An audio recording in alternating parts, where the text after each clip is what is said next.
চন্দ্রাভিযান শেষ করে নাসার 4 নভোশ্চর ফিরলেন পৃথিবীতে। প্রশান্ত মহাসাগরে নির্বিঘ্নেই অবতরণ করলেন তারা। তাদের ক্যাপসুল খুলে যাওয়ার পর ধীরে ধীরে তাদের উদ্ধার করে তীরে নিয়ে আসা হয়।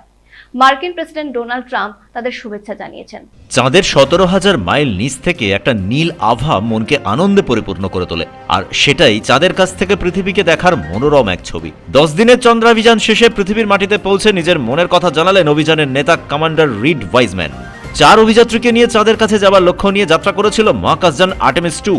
4 মহাকাশচারীকে নিনিয়ে যাত্রা করা ওরায়ন ক্যাপসুল চাঁদের কক্ষপথের বাইরে 9 দিন 1 ঘন্টা 32 মিনিট ধরে প্রায় 6,94,481 মাইল পথ অতিক্রম করে চাঁদের গতিবিধি লক্ষ্য করেছে।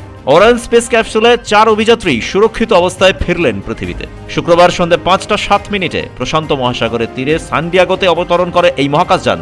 সেখান থেকে 4 অভিযাত্রী commander Reid Wiseman, pilot Victor Glover, নাসার মিশন স্পেশালিস্ট ক্রিস্টিনা কোচ, কানাডার স্পেস এজেন্সির বিশেষজ্ঞ জেরেনি হেনসেনকে বোটে তুলে নিরাপদ আশ্রয়ে নিয়ে যাওয়া হলো। জানা গেছে 4 অভিযাত্রী সুস্থ রয়েছেন।